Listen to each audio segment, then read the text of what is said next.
Hey, what's up, guys? Connor with C2. Back out here in New Oxford. We just got wrapped up with all our storm work. Had a couple trees on houses last week, as you guys probably seen. Today we're over here just taking down 4 more trees. This lady here has a couple dead trees and a couple growing over at her houses, so we're gonna take them out of here for her. See any complications? Not many, other than these wires. We got a bunch of wires, and that's why we have a crane here. Unfortunately, we couldn't chuck these or dump them. So we brought the crane in here because of the wires, yeah.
It is what it is, it ain't bad.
tag line on the log, tied it off to this tree. We got the garage, the power line, and the house. And the log was right in between the shed and the house. And there's a power line. So we put a tag line there that keeps the log from going anywhere once he cuts it. Came off a little weird, but it happens. And it's because I thought it'd weigh more than what it was. Shocked me a little bit, but we're always prepared.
I'm telling you right now, even with them walnuts out there, I'm telling you, the sap is not as up in the trees as you think it is.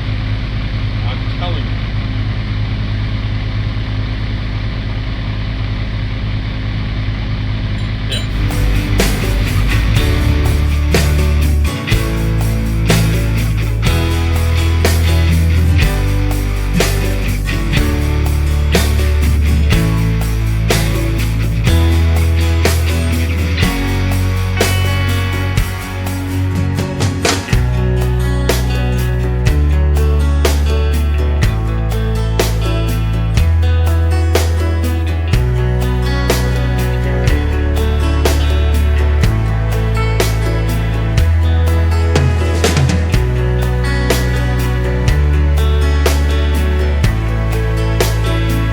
All right, so I'm here with Connor.